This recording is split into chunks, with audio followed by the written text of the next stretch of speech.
Joining us now to talk about Obama's approach and the world's harsh criticism of Israel, Clifford May, president of the Foundation for the Defense of Democracies, and Pat Buchanan, an MSNBC political analyst.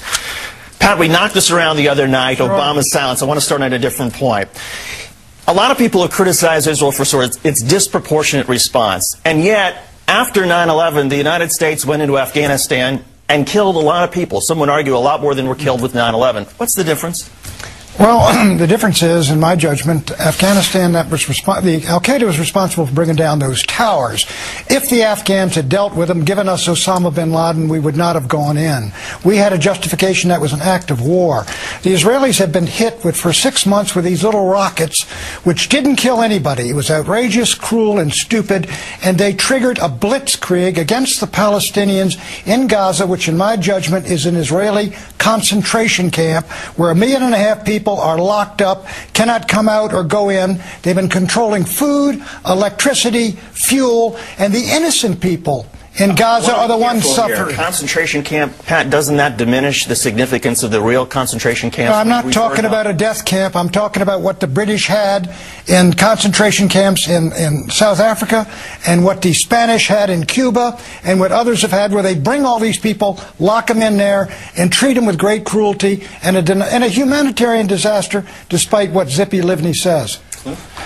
Look, the people of Gaza could have peace tomorrow, and they could have an independent state the day after. All it would take is for Hamas to do two things. One, stop the missiles. You cannot have any country, even a country like Israel, simply accept that, okay, for the rest of our lives, and this has been going on for years now, we accept that they're going to be firing missiles at us. Some of them are small, some of them are bigger, they'll get bigger, but we accept this as a fact of life. We deserve to be hit with missiles.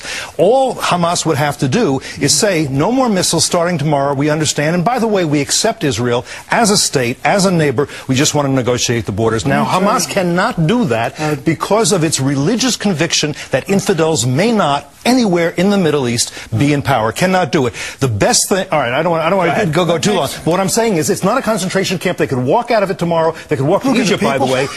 Anybody they want to do. And they could have peace if they just stop the missile attacks. They haven't yet. You know, that makes you wonder why the Israelis had a hand in creating Hamas to split Fatah. Now, we're not going to get into what happened in Afghanistan. Exactly. All right, let's go. All right, he says stop the missile firing and work for peace with Israel, and you get your own state.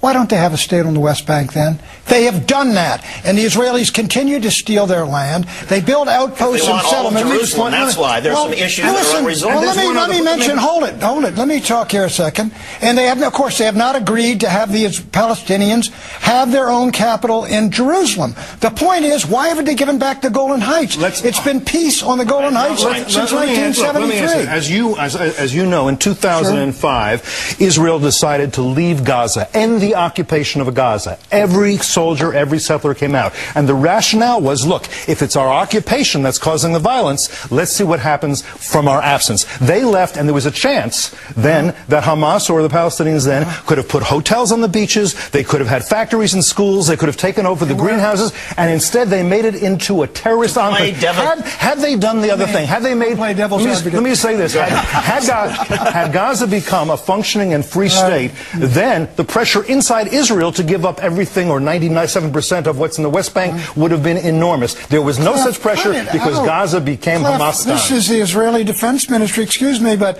when the 8,000 left Gaza, where did they go? They took them and put them on the West Bank with American tax dollars, took Palestinian land, built new settlements, despite the fact that about 10 American presidents have said, please stop building settlements. Hamas can't build schools. They have to throw missiles at Israel because Israel's not on the West Bank. Do you think for a minute that if Israel got off the West Bank, the missiles would stop? We know from Gaza it wouldn't. But on the point of Obama, why can't Obama or somebody representing him articulate that very simple point? Well, look, I think Obama is probably being smart not to say much right now. And the best present that Obama could have in the new administration is for Israel to defeat or at least cripple Hamas. Fatah would come back into Gaza, and you'd have a new peace process, but a peace process that has a chance, because there's no peace process you can have with Hamas if you understand Hamas. And I can't believe you don't understand Hamas's ideology. Well, let me tell you. I tell you how you create people for Hamas. You kill 675 people, you wound and injure 3,000. What do you think the brothers and sisters, those 5 little girls that died, what are they going to be when they grow up? What are these people under this, treated like this? You know. Look, why do you think the Palestinians... You know and I know that Hamas's doctrine, we can talk about it right here, I know their is to hide in schools, in mosques, to hide among the civilians and use civilians for shields. And you know it is a war crime to use civilians for shields. You should be criticizing those war crimes on the part of Hamas. Look, Hamas, any war crimes, I criticize their attacks with those rockets, stupid and cruel. But you sit here and tell me that the Israeli people or the Israeli nation have treated the Palestinian people with any kind of justice. Those towns hit by the rockets are former Palestinian towns. Well, Ashkelon, Ashdod. Well, speaking of justice, the issue we're getting into tomorrow is sort of the justice of the criticism of Israel, which to me seems like a complete double standard with the way we treat a lot of countries around the world, and that's a separate issue, and we'll get into that tomorrow. But Cliff May, Pat Buchanan, thank you both. We appreciate it.